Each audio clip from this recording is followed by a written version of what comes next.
Bonjour à tous! Aujourd'hui, je vous recommande 5 romances pour les ados en one shot, c'est-à-dire l'histoire se commence et se termine en un seul livre. C'est tout à fait lisible par les adultes. Moi, je les ai beaucoup appréciés, certains, je les ai découverts il y a déjà un petit moment et d'autres plus récemment. Je les ai toutes adorées. J'en ai 5, c'est vraiment 5 qui m'ont marqué. On ne perd pas de temps et on commence avec la première. C'est Stay Gold de Toby Malsmith. Malsmith. Là, j'ai la version en anglais, parce que je l'ai lu en anglais, mais je l'ai relu en français ensuite. Il est sorti en français aux éditions Pocket Jonas 1, et vous le trouverez en jaune. J'essaierai de penser à vous mettre la couverture française quelque part. Hop, il est comme ça. Ça vous sert pas, puisque si vous le lisez en français, ce sera pas le même, mais bon. Stay Gold, c'est donc une histoire, c'est une comédie romantique entre un lycéen transgenre et une cheerleader. C'est absolument génial. Franchement, j'ai adoré, ça m'a marqué. Je l'ai lu à sa sortie, je sais plus, ça doit faire 4 ans à peu près, quelque chose comme ça. Mon dieu, le temps passe vite, ça fait peut-être plutôt 5 ou 6. Bref, on y suit Pony, notre adolescent transgenre qui change de lycée. Pour plusieurs raisons. D'abord, son père est militaire, donc toute sa vie, il a dû être déraciné et changer encore et encore. Et donc, lui et sa famille, ses parents et sa sœur, pas sa sœur a pris son indépendance. Sa sœur queer est partie vivre à New York, la grande ville de la liberté. Et lui, Pony, rêve de quand il pourra aussi prendre enfin son indépendance. Mais en attendant, il débarque dans un nouveau lycée où cette fois-ci, tout le monde ignore qu'il est transgenre et il n'a pas l'intention de le dire. Cette fois, Pony, il sera, aux yeux de tout le monde, juste un garçon. Pas un garçon transgenre, pas la personne bizarre qui a changé de genre, pas la fille qui est devenue un garçon, c'est Pony, ce sera tout. Et ça va lui faire du bien parce que dans sa famille c'est pas évident, son père il est pas très très ouvert d'esprit là-dessus. Et donc Pony débarque dans ce nouveau lycée, il se dit c'est l'occasion de prendre un nouveau départ, de réaliser son rêve de travailler dans le cinéma. Lui il veut pas être acteur, il veut être derrière la caméra. Le réalisateur ça le tente très bien et pour ça il va se trouver un stage auprès d'un vieil acteur à la retraite, une star de son époque, qui a aussi quelques-uns, quelques secrets de son propre cru à cacher et qui va aider Pony à sa façon. Et donc Pony, instantanément, tombe amoureux de Georgia, une cheerleader. Et forcément, les cheerleaders, c'est des filles qui sont populaires. On attend qu'elles sortent avec toute l'équipe de foot ou de tel autre sport très, très à la mode dans cet établissement. Et il se dit qu'il a pas tellement de chance, mais en même temps, leurs chemins n'arrêtent pas de se croiser. Et ils ont quelque chose en commun tous les deux, c'est leur humour. Ils vivent tous les deux des choses pas faciles. Georgia, elle rêve d'être journaliste. Elle aime écrire, elle veut. Mais c'est quelque chose de perçu comme un petit peu d'intello, de pas compatible avec être une cheerleader, être populaire, être dans le milieu du sport. Et ses amis lui font bien sentir où est sa place. Et donc elle cache toute cette partie d'elle, elle cache son rêve. Et c'est difficile aussi pour elle, elle joue un rôle en permanence dans ce milieu un petit peu superficiel. Et les deux donc vivent des choses compliquées, cachent qui ils sont au fond d'eux-mêmes, et ils surmontent toutes les difficultés grâce à l'humour. Alors entre eux, les plaisanteries, ça se répond du tac au tac, c'est hyper drôle. Vraiment tout le long, moi j'ai explosé de rire plein de fois. Euh, En plus, il y a la culture du prank à l'américaine. Donc bon, ça critique aussi un petit peu ça, parce qu'il y a des dérives. Mais est-ce que c'est quand même pas un petit peu drôle d'envisager d'entourer toute la maison de quelqu'un de papier toilette? Un petit peu quand même. Ça dépend. Bon, pas toutes leurs idées, certaines sont très clairement abusées. Mais des fois, c'est un petit peu drôle. Ça fait quand même rire. Les deux là sont adorables ensemble. C'est c'est drôle, c'est mignon, c'est romantique, c'est génial. Le seul truc, c'est qu'il y a un moment, il va falloir qu'ils soient un petit peu honnêtes l'un avec l'autre. Et dans le monde de Georgia, c'est mal vu d'être queer, hein, peu importe quel type de queer, hein. Et ça va apporter tout un tas de questions de leur côté à chacun. Pour Pony, c'est est-ce qu'il faut continuer absolument à cacher qu'il est transgenre, hein? Est-ce que le mieux pour lui c'est de passer incognito? En plus, il a un ami très activiste qui insiste pour qu'il s'implique et lui il a pas envie. Et du coup, est-ce que être queer euh, nécessite absolument qu'on soit un militant actif pour les droits ou est-ce qu'on peut pas vivre sa vie de son côté tranquillement? Est-ce qu'il y a un équilibre à trouver entre les deux? Georgia, elle, de son côté, elle a pas baigné là-dedans, hein, clairement. Et ça va lui poser plein de questions. Est-ce que sortir avec une personne transgenre, ça fait d'elle une lesbienne? Spoiler, non, absolument pas, pour ceux qui se demandent. Et c'est plein de questions, vraiment, leur cheminement, il est pas facile, hein. Il y a des choses pas évidentes à lire. Attention, pour ceux qui s'attendent à uniquement du joyeux, il y a un passage très très difficile. Il y a une agression là-dedans, c'est... Il faut être prévenu. Ou pas, ça dépend des gens, hein. Moi j'étais pas prévenue, j'ai lu... J'ai passé mon adolescence à lire Game of Thrones, donc j'étais pas à ça près, mais effectivement ça peut être choquant. Mais ça reste quand même sur une note positive, en dehors de tous ces événements, de toute cette transphobie que le personnage subit dans l'ambiance en fait, hein, tout simplement, même quand c'est pas contre lui directement. Mais il y a vraiment cette idée de être soi-même hein, dans un environnement, surtout le lycée c'est difficile, où on est jugé en permanence. Hein. Et ça, ça apporte quand même toujours du positif, il y a toujours de l'humour pour contrebalancer les moments un peu plus difficiles. Moi j'ai adoré, c'était mignon, c'était romantique, j'ai envie de le relire rien que de vous en parler. Et c'était vraiment très très chouette. Stay Gold de Toby McSmith aux éditions Pocket Jeunesse en français. Le suivant. Alors, ensuite, on n'est plus dans du contemporain. Ce sera Sortilège d'Alex Flynn aux éditions Hachette. Alors, vous le trouvez plus édité comme ça. Vous pouvez tomber sur sa version poche, il me semble, je suis plus sûre. Bref, cherchez-le d'occasion plutôt. Sortilège, c'est une réécriture de La Belle et la Bête. Hein. C'est hyper cool. Lui, je l'ai lu quand j'étais ado. Vraiment, c'est approuvé. Je sais plus si j'avais 12 ou 13 ans quand je l'ai lu. Je l'ai relu plus tard, je l'ai relu encore, je l'ai relu encore. La dernière fois que je l'ai lu, j'étais en master de lettres. Et je peux vous dire, il est aussi bien à tout âge. Vous pouvez le lire à 12 ans, vous pouvez le lire à 25 ans, vous pouvez sans doute le lire à 40, il restera bien. Il y a une ambiance de conte qui est réconfortante. Vraiment, ça c'est à lire l'hiver, je trouve. C'est parfait pour la période de Noël. Enfin, lisez ça quand vous voulez, hein.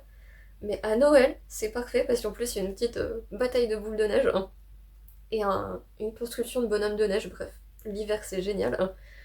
Et il faut que je vous parle de l'histoire, évidemment. Alors, j'ai oublié les prénoms. J'ai oublié les prénoms. Oh là là. Ça fait tâche. Hein. Quelle bonne booktubeuse je fais. Bref, on y suit Kyle. Voilà, Kyle. Qui est le beau gosse populaire du lycée, insupportable, arrogant, fils d'un présentateur télé très célèbre et très riche. Vraiment, la tête à claque ultime, celui qu'on déteste au lycée. Atroce. Et un jour, il va croiser le chemin d'une nouvelle élève, avec qui il va pas être très sympa évidemment. Et cette élève, c'est une sorcière, et elle va lui jeter une malédiction qui va le transformer en un monstre poilu atroce. Alors, son père va le cacher, parce qu'évidemment, bah, il peut plus aller au lycée comme ça. Mais surtout, son père ne veut pas qu'on apprenne son lien avec un monstre comme ça. Donc il faut le cacher, il faut l'isoler. On va lui trouver une vieille demeure gigantesque pour qu'il soit enfermé jusqu'à ce que peut-être ça s'arrange. Mais on va pas non plus essayer de l'arranger pour autant, hein. Juste on le planque. Et un jour, il y a un drogué du coin qui passait et qui va cueillir une rose dans son jardin. Et Kyle, qui se fait appeler Adrienne depuis parce que il a changé d'identité, il est plus le même. Hein. Kyle Adrienne, donc, c'est devenu l'intégralité de son monde. Il prend soin de ses fleurs, hein. C'est tout ce qu'il a. il peut plus sortir. Tout ce qu'il a, c'est son jardin où il cultive ses fleurs. Ça le met hors de lui. Il s'en prend à celui qui est venu lui voler une fleur, hein. Et le drôle en question lui dit laissez-moi partir, je vous rends votre fleur. J'ai une fille, je vous la donne, hein. Voilà, New York au XXIe siècle. Mais bon, on n'est plus à ça près. Et donc, la fille en question, je sais plus son nom, je suis désolée, la fille en question va venir habiter dans cette demeure. Et Kyle va donc faire tout ce qu'il peut pour qu'elle ne le voie surtout pas. Et petit à petit, évidemment, bah, ils cohabitent, hein. Donc vous connaissez La Belle et la Bête, ils vont finir par tomber amoureux. Mais là-dedans, en plus, il y a l'histoire du père drogué et toute cette... disons que la superficialité de l'apparence est ramenée à notre époque. Et c'est vraiment très très très très chouette. Il y a toute une critique de la société basée sur l'apparence, sur les critères de beauté complètement stupides, euh, sur la vraie humanité. Parce que là, on a affaire à une fille passionnée de lecture qui n'a rien à faire de l'apparence. Elle, c'était vraiment tout l'inverse au lycée. Et qu'est-ce que c'est mignon. Bref, c'est La Belle et la Bête, version moderne 21e siècle. C'est adorable. C'est une très jolie romance. Je vous la conseille, surtout pour l'hiver. Mais je crois que c'est plus édité, donc cherchez d'occasion. Ensuite, qu'est-ce que j'ai d'autre à vous conseiller? Ah oui. Ensuite, je vous conseille Sans dessus dessous de N.R. Walker. Alors, je sais, vous voyez la couverture, vous vous dites oula, romance queer érotique, c'est pas pour les ados ça. Je vous montre la couverture anglaise. Oui, j'ai les deux. Je l'ai lu en anglais. Et comme je suis une flemmarde, je l'ai racheté en français et je l'ai en double parce que c'est l'un de mes livres préférés de tous les temps. Mais vraiment de tous les temps. Je vous montre celle-ci, c'est comme plus mignon. Ça fait plus comédie romantique parce que c'est ce que c'est. Euh, Sans dessus dessous donc. C'est l'un de mes livres préférés de tous les temps. J'ai écouté sa version audio en anglais il y a peut-être 3 4 ans, quelque chose comme ça. Et depuis, j'adore toujours autant, ça m'a marqué, j'ai les personnages dans la tête. C'est absolument génial, je vous le conseille. Bon, je pose sa version anglaise parce que j'imagine que vous allez plus être intéressé par la version française. Donc c'est aux éditions Juno Publishing. C'est l'histoire, c'est parfaitement accessible aux ados. C'est l'histoire de deux asexuels qui tombent amoureux. Il n'y a rien de déplacé. Franchement, à partir de 15 ans, il n'y a pas de souci. Ah oui, d'ailleurs, j'ai oublié de vous dire, Stay Gold à partir de 15 ans, à peu près 14-15 ans. Sortilège, 12-13 ans, ça marche sans problème. Sans dessus-dessous, je dirais 14-15 ans. On suit donc Jordan, qui est libraire. Qui est libraire, n'importe quoi, je suis restée en anglais dans ma tête. Jordan, qui est bibliothécaire, passionné de lecture. Mais à part ça, très introverti, très gay, et il vient de découvrir en plus de ça qu'il est asexuel. Enfin, il croit. Et il faut qu'il se renseigne dessus, mais il a pas du tout envie d'une étiquette de plus. Être gay, c'est déjà pas évident dans son quotidien. Là, asexuel en plus, il s'en passerait. Et donc, Jordan décide d'aller à un groupe de discussion de personnes asexuelles pour se renseigner là-dessus, voir si vraiment ça lui correspond ou pas, et si jamais c'est lui, comment faire pour survivre comme ça maintenant. Donc, Jordan est bibliothécaire, hein. Et en plus de ça, en rentrant de son travail, il prend le bus, hein. Et dans son bus, il y a un inconnu particulièrement charmant, sur lequel il a un petit crush depuis quelque temps, et il le fixe dans le bus, il n'ose pas aller lui parler, et cet inconnu, c'est la personne qui anime le groupe de discussion sur la sexualité auquel Jordan s'est inscrit. Donc ça tombe particulièrement bien, cet inconnu c'est Hennessy, il est informaticien, lui il est au courant depuis un bout de temps qu'il est asexuel, il s'est mangé toutes les difficultés qui vont avec, et il a eu le temps de prendre du recul, d'accepter qui il est, et de se dire qu'il est comme ça et puis c'est tout. Donc lui, il est plus dans la phase de stress de comment je vais m'en sortir, et donc il va pouvoir aider Jordan à, à accepter que ça fait partie de lui, et que finalement, peut-être que maintenant qu'il le sait, tout pourrait aller mieux. Et donc, Ils continuent à prendre le bus ensemble. Et c'est absolument génial. C'est une comédie romantique, hein, c'est plein d'humour, hein. Dans le bus, il y a... Je l'ai pas encore relu en français, donc je peux pas vous dire. Il y a la Soup Crew. C'est d'autres personnes qui prennent le bus et qui suivent ça un peu comme une télé-réalité. Ils sont dans le bus à discuter entre eux, à se dire, ah, bah alors, ils vont oser se parler ou pas? Oh là là, dis donc, il lui a gardé la place, il y a eu un rapprochement. Est-ce qu'ils vont sortir ensemble? Il y a du nouveau. Alors, il y a toute l'équipe au fond du bus pour papoter de leur histoire à tous les deux, qui font connaissance entre eux, qui finissent par se passer des recettes. C'est vraiment une petite communauté sympa qui se crée. Jordan, il a aussi une meilleure amie très cool. Euh, c'est très queer comme histoire, hein. Il y a des gens queer de partout là-dedans, donc très inclusif. Et surtout, c'est une histoire qui réchauffe le cœur, qui fait rire, qui fait sourire tout le long. Je, je me suis prise à glousser, mais comme une dinde à certains moments. J'en ai pleuré de rire, hein, parce que ça a quelque chose de très réconfortant. Alors déjà, je vous le dis, s'il y a des asexuels parmi vous qui regardez cette vidéo, on fait pas mieux. C'est le rêve absolu, c'est absolument adorable. Il n'y a pas de pression, ils sont tous les deux asexuels, c'est parfait. Et c'est très rare. C'est très rare d'avoir une romance avec un personnage asexuel en plus, alors là, deux, parfait. Vraiment, si jamais, si vous venez de découvrir ça et que vous stressez, lisez ça, ça fait relativiser, ça évite tout ce drame de au secours, je vais finir ma vie entièrement seule. Et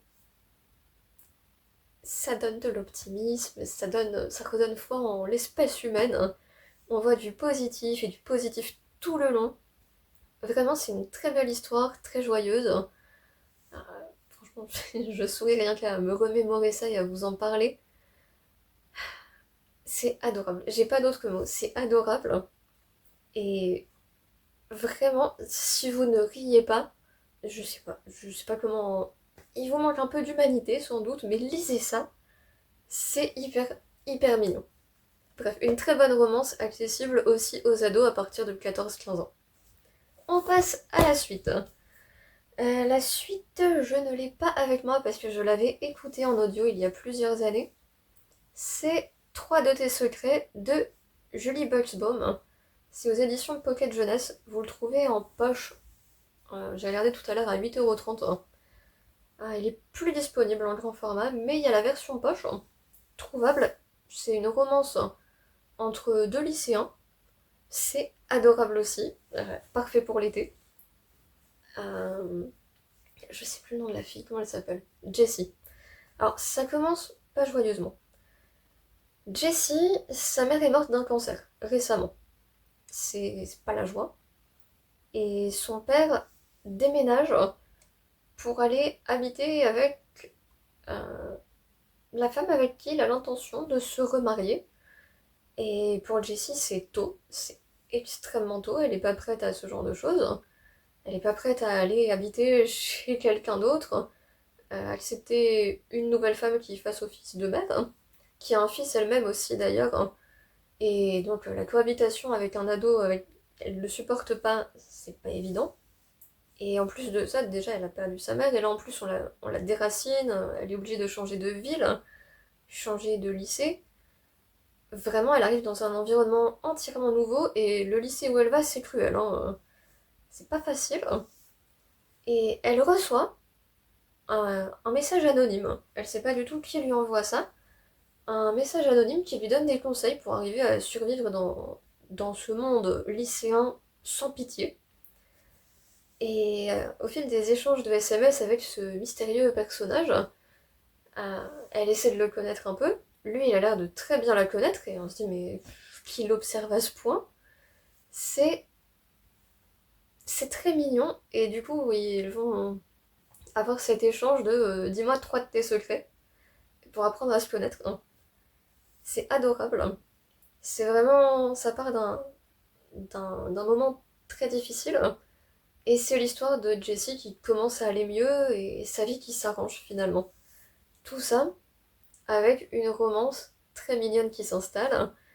Pas de toxicité. Dans tout ce que je vous conseille là, il n'y a aucun truc toxique. Alors bon, Notre écriture de La Belle et la Bête, c'est peut-être un petit peu, on va se dire, hein, c'est basé sur du mensonge et tout, mais c'est un conte, voilà.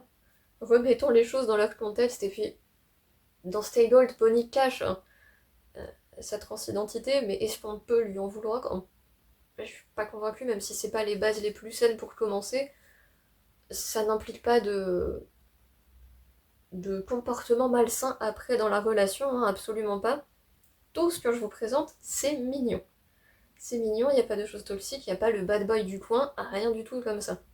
Donc bref, hein, 3 de tes secrets, ça me stresse de pas avoir à vous le montrer. Je vais mettre une image, hein, mais je peux pas m'appuyer dessus, c'est embêtant. Donc bref, 3 de tes secrets, romance très mignonne pour les ados. Je me souviens moins de celle-ci que des autres parce que c'est celle que j'ai lue il y a le plus longtemps. Alors, sortilège avant, mais je l'ai relue depuis, donc ça compte pas vraiment. Mais vraiment, c'était très mignon. Je crois qu'à partir de 14-15 ans, je suis plus sûre. À moins que ce soit très bien à partir de 12-13 ans. J'ai un doute, j'ai pas envie de vous dire n'importe quoi, mais il me semble, vers 13 ans, ça devrait aller. Très mignon, très chouette, il y a tout ce milieu scolaire, et il y a le mystère de qui est cet inconnu dont elle tombe un petit peu amoureuse petit à petit. Je vous recommande. Ensuite, le 5e et dernier livre que j'ai à vous présenter. Encore une fois, je l'ai en anglais et pas en français. En français, c'est Mes meilleures vacances ratées de, de Morgan Matson, hein. Je crois que c'est sorti en poche chez le livre de poche jeunesse, hein. Donc en anglais, c'était The Unexpected Everything. Et franchement, vous voyez cette couverture-ci, ça fait pas estival, hein. Romance d'été, très sympa. Je l'avais lu l'été d'ailleurs, c'était top. Si on enlève la jaquette, il y a les traces d'eau de la piscine du camping de l'époque, hein. Saleté d'enfants qui ont fait un plongeon juste à côté. Bref, c'est caché, ça se voit pas. Donc dans ce livre, on suit... J'ai oublié de regarder les noms, c'est incroyable, hein. Andy. Donc, on suit Andy. Alors là, à nouveau, même départ pas joyeux. Andy... euh, Andy, sa mère est morte d'un cancer des ovaires, il me semble. Donc pareil, ça part sur du vraiment pas joyeux au début. Son père est politicien. Et il est jamais là, elle est vraiment très seule. Mais elle a de grandes ambitions pour sa carrière et pour elle, c'est une évidence, il faut qu'elle passe l'été à étoffer son CV.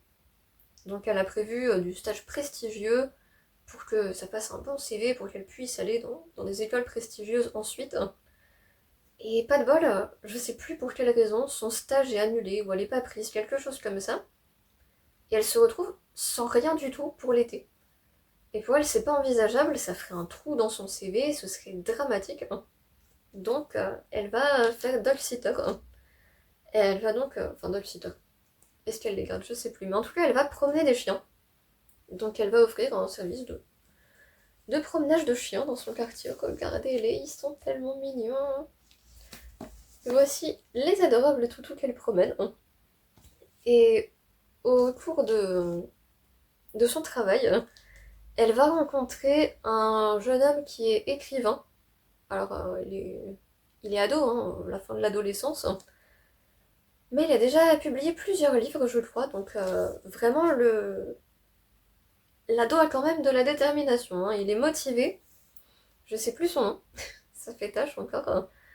Mais donc, il est écrivain, il publie des livres, et il a un chien absolument adorable, hein.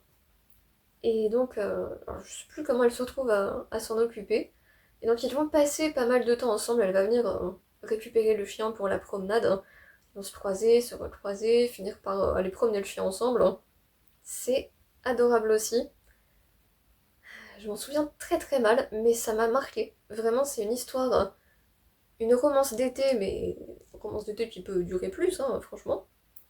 Romance d'été adorable entre deux ados euh, très sains, ils sont sérieux, c'est des gens bien, il y a du respect, c'est parfait comme dans les autres d'ailleurs, hein. Et tout ça avec en plus des chiens adorables à garder. Vraiment, c'est léger, si on oublie le début, C'est léger, c'est joyeux, il y a de l'humour, et il y a une romance vraiment très mignonne dedans. Moi ça m'a marqué, on est bien 8 ou 10 ans après que je l'ai lu, et je m'en souviens encore énormément. Il est exposé en haut de ma bibliothèque, la couverture de face, comme ça je le vois tous les soirs avant de dormir. C'est à ce point. C'est tellement réconfortant de s'en souvenir, et puis la couverture, que je l'ai exposé. Voilà. Donc je vous le conseille, comme les 4 autres. C'est vraiment des romances toutes adorables, toutes saines, si on exclut le début assez discutable de La Belle et la Bête. Mais très mignonnes toutes, parfaites pour l'été, sortilège parfaite pour Noël. Donc si vous cherchez quelque chose qui se finit en un seul tome à lire cet été, ou à lire l'été prochain, ou à lire quand vous voulez, je vous recommande cela, c'est vraiment le top du top du top. J'en ai lu plus, je vous ai choisi les 5 meilleurs selon moi, les 5 qui m'ont marqué, les 5 que je relirai, ou que j'ai relu d'ailleurs. Et donc vraiment, je vous conseille cela. Et c'est tout pour cette vidéo. J'ai été ravie de vous parler de ces livres que j'adore. Si jamais vous avez des je sais plus parler. Si jamais vous avez des livres à me conseiller ou à commander. Si jamais vous avez des livres à me conseiller ou à conseiller aux autres qui regarderont cette vidéo, n'hésitez pas à les mettre en commentaire. Des romances accessibles pour les ados en un seul tome. C'est parfait quand on veut quelque chose de léger. Moi j'adore toujours en découvrir, mais je peine de plus en plus à en trouver des bonnes. Donc si jamais vous en connaissez, je, je serais très contente de savoir lesquelles. Et j'espère que si vous lisez l'un de ces livres-là, vous reviendrez me dire si vous avez aimé. Et si jamais vous en avez déjà lu certains, dites-moi. Venez en discuter, ce serait chouette. Et ce sera tout pour cette vidéo. Je vous retrouve le mois prochain pour une nouvelle vidéo. Je publie une vidéo chaque premier dimanche du mois. Et en attendant, si jamais vous avez trouvé ces conseils utiles, si jamais ces livres vous intéressent, si vous avez aimé la vidéo, n'hésitez pas à laisser un petit like, ça ferait très plaisir. Vraiment, je serais contente. Likez la vidéo si vous êtes arrivé jusqu'ici. Et je vous dis au mois prochain, bonne lecture et bonne journée!